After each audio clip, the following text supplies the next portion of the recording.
Hai gengs, apa kabar? Senang sekali berjumpa dengan geng semua. Salam kenal dan salam sukses dari BCNQ. Mari tetap menjaga semangat kita masing-masing, tetap pantang menyerah. Mari terus berbuat kebaikan, ayo terus berburu kesuksesan, dan selalu berpikir positif atas apapun yang sedang terjadi di seputar kita. Gengs, pembahasan kali ini adalah tentang mengapa harus berubah. Namun sebelum membahas tentang mengapa harus berubah, kami ingin menyampaikan sedikit tentang BCNQ, terutama bagi gengs yang baru bergabung. Sebagaimana diketahui bahwa BCNQ akan membahas topik yang tersebut di setiap pembukaan video kami. Topik bahasan awal adalah tentang pengelolaan dan pengembangan diri. Pembahasannya dimulai dengan video yang terkait dengan hierarki kompetensi. Bagi gengs yang berminat, silahkan untuk mengakses playlist dengan judul Prolog Hierarki Kompetensi. Sebagaimana diketahui gengs, bahwa setiap individu ingin sukses, terlepas deskripsi sukses yang diinginkannya. Kenapa seseorang tidak sukses? Terlepas dari takdir, karena yang bersangkutan tidak mengelola 5 kompetensi yang diperlukan. Apa itu 5 kompetensi yang diperlukan? Apa efeknya jika tidak terkelola dengan baik? Dan seterusnya, silahkan gengs mengakses video-video yang ada di playlist dengan judul Prolog Hierarki Kompetensi. Kompetensi pertama yang harus kita kelola adalah IPS.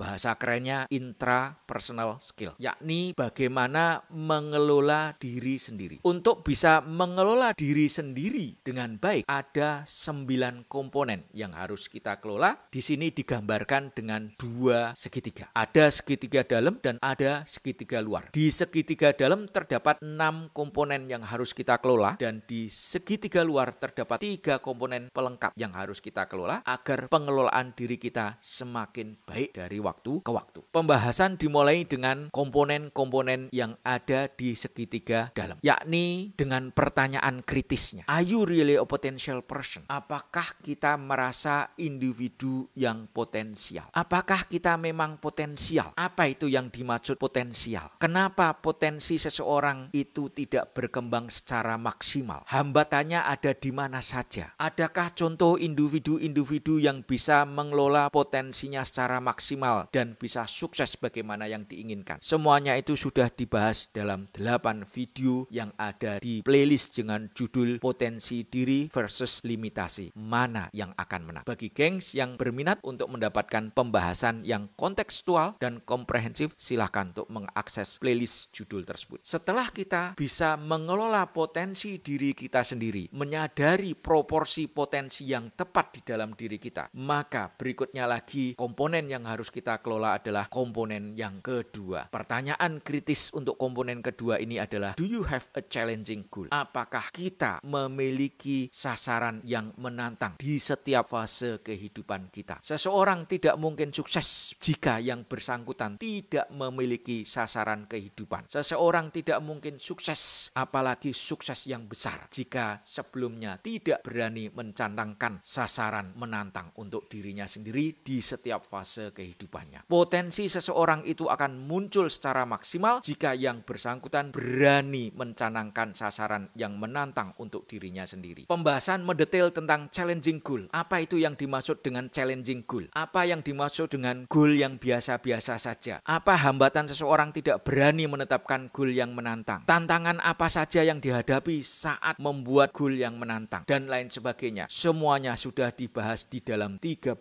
video yang ada di playlist dengan judul Serba-serbi Goal Setting. Bagi gengs yang berminat untuk mendalami, maka silahkan untuk mengakses playlist dengan judul tersebut. Setelah kita berani membuat sasaran yang menantang untuk diri kita, maka komponen yang berikutnya yang harus kita kelola adalah, apakah kita memiliki tingkat keingintahuan yang tinggi? Pertanyaan kritisnya adalah, are you a curious person? Apakah kita tipikal orang yang punya keingintahuan yang tinggi? Tentunya keingintahuan yang proporsional, yang relevan dengan sasaran menantang yang kita inginkan. Jika kita individu yang tidak memiliki kepenasaran yang tinggi terkait dengan sasaran yang menantang kita, bagaimana mungkin kita mewujudkan sasaran yang menantang tadi? Tidak mungkin. Sasaran yang menantang hanya bisa diwujudkan bila kita punya keingintahuan yang besar. Kenapa keingintahuan itu penting? Apa saja yang harus kita kelola agar keingintahuan kita tumbuh dengan subur? Hal-hal ini sudah dibahas dalam 7 video yang ada di playlist dengan judul Curiosity. Bagi gengs yang berminat, silahkan untuk mengakses playlist playlist dengan judul tersebut. Komponen keempat yang harus kita kelola adalah perencanaan. Maka pertanyaan kritisnya adalah, do you have a plan for your success? Apakah kita memiliki perencanaan untuk sukses kita? Apa itu yang dimaksud perencanaan? Bagaimana cara sederhana untuk membuat perencanaan? Aspek penting apa saja yang harus kita perhatikan dalam membuat perencanaan? Contoh perencanaan orang sukses seperti apa? Semuanya juga sudah dibahas dalam 4 video yang ada di playlist dengan judul planning. Bagi gengs yang berminat, silahkan untuk mengakses judul tersebut. Dan berikutnya lagi komponen yang harus kita kelola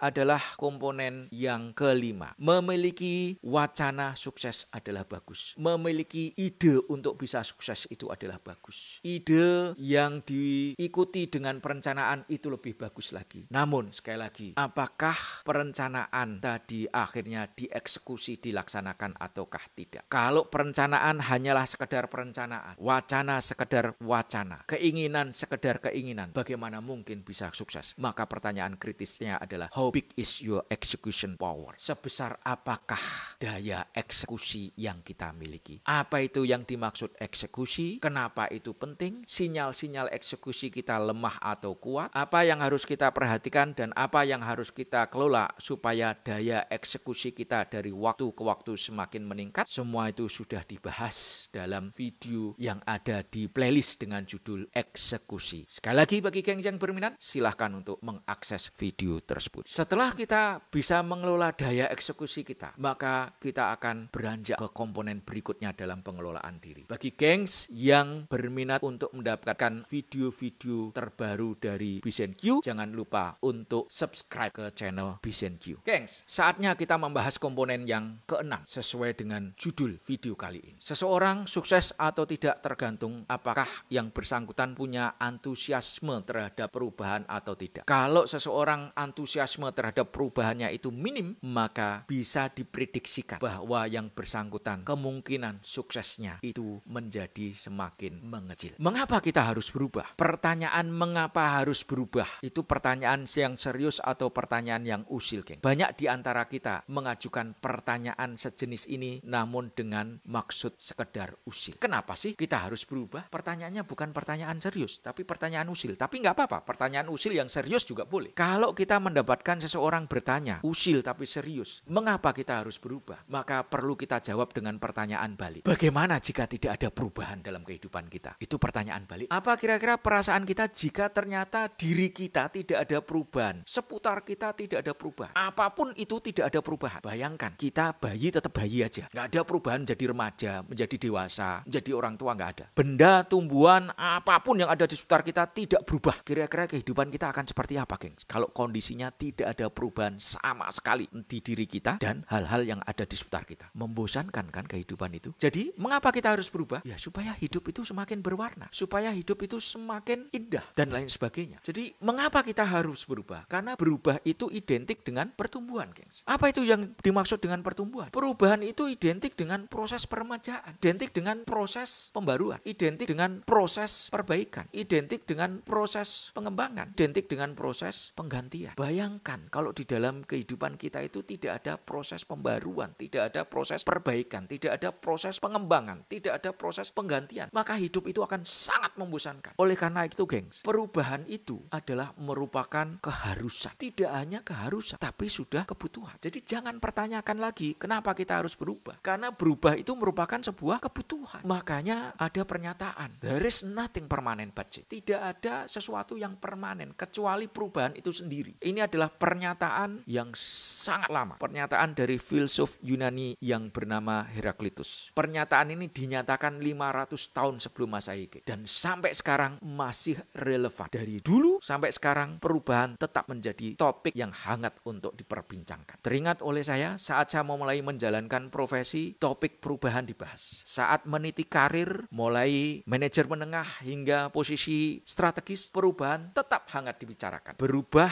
profesi menjadi konsultan, tetap aja perubahan menjadi topik yang hangat. Lalu apa beda perubahan zaman dulu dengan perubahan zaman sekarang? Perubahannya tetap, namun sifat perubahannya yang berbeda. Makanya hingga ada yang menyatakan bahwa berubahlah atau mati. Change or die. Nah, apa bedanya perubahan zaman dulu dengan perubahan zaman sekarang? Perubahannya tetap, tapi sifat perubahannya saja yang mengalami perbedaan. Perubahan perubahan zaman sekarang itu bersifat sangat cepat dan semakin cepat. Perubahan yang terjadi di belahan dunia A cepat menyebar ke belahan dunia B, C, D, dan lain sebagainya. Ilustrasi yang sangat tepat adalah di zaman COVID-19 ini. Terjadi dimulai dari Cina. Dalam waktu yang tidak terlalu lama menyebar ke berbagai negara. Sangat cepat. Demikian juga kalau kita bicara teknologi. Terjadi perubahan teknologi di belahan dunia A akan cepat menyebar ke dunia belahan B, C, dan lain sebagainya. Perubahan sangat cepat perjalanannya. Di samping perubahan perjalanannya semakin lama semakin cepat, unsur ketidakpastiannya semakin tinggi. Kalau kita bicara tentang COVID, unsur ketidakpastiannya ada di mana? Yakni kita tidak tahu berhentinya kapan. Tidak ada satu orang pun yang bisa memprediksi kapan berhentinya COVID. Artinya adalah unsur ketidakpastiannya semakin tinggi. Kalau kita bicara tentang bisnis, yang dimaksud unsur ketidakpastiannya semakin tinggi adalah kita semakin bingung. Siapa yang akan mengguncang tatanan bisnis? Dari mana asalnya? Kita nggak tahu. Pencipta Uber bukanlah pemain bisnis taksi yang diikuti dengan pemain-pemain sejenis yang lainnya. Siapa yang akan mengguncang tatanan bisnis semakin tidak jelas. Apa yang diguncang juga tidak jelas.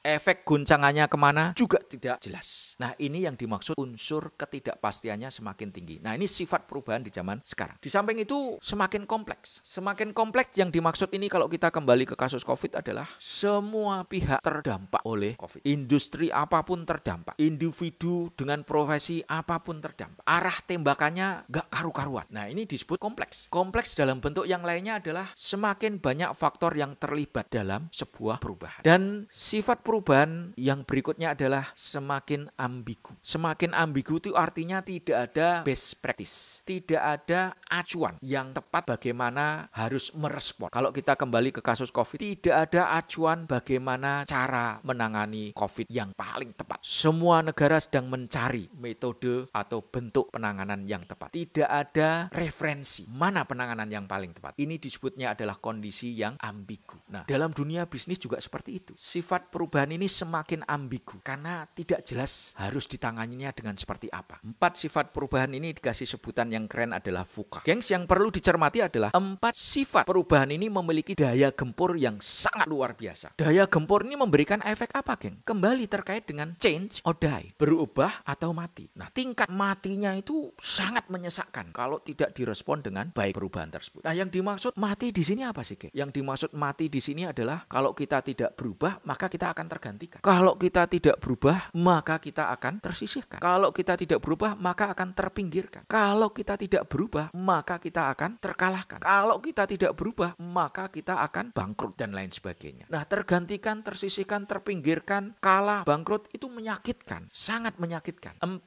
sifat perubahan kekinian ini efeknya sungguh luar biasa dahsyat. Dalam video berikutnya akan kami sampaikan tentang sedahsyat apa pengaruh perubahan bagi individu dan bagi bisnis. Efek dahsyatnya itu dilihat dari mana? Hal ini akan dibahas dalam seri video berikutnya. Gengs, banyak di antara kita sudah tahu bahwa perubahan itu adalah sebuah keharusan. Perubahan itu adalah merupakan kebutuhan. Tapi ternyata faktanya, apakah semua kita mencintai perubahan? Ternyata kalau kita cermati seberapa banyak orang yang mencintai perubahan dan seberapa banyak orang yang tidak begitu suka terhadap perubahan, ternyata banyak di antara kita sejatinya tidak menyukai perubahan. Apa ciri-ciri kita tidak mencintai perubahan? Respon kita lambat terhadap perubahan. Itu adalah ciri utama tidak mencintai perubahan. Makanya perubahan tetap menjadi topik hangat sampai kapanpun. Karena respon kita terhadap perubahan seringkali telat. Oke geng, sampai di sini dulu pembahasan kali ini. Mari tetap menjaga semangat kita masing-masing. Tetap pantang menyerah. Mari terus berbuat kebaikan. Ayo terus berburu kesuksesan dan selalu berpikir positif atas apapun yang sedang terjadi di seputar kita. Jangan lupa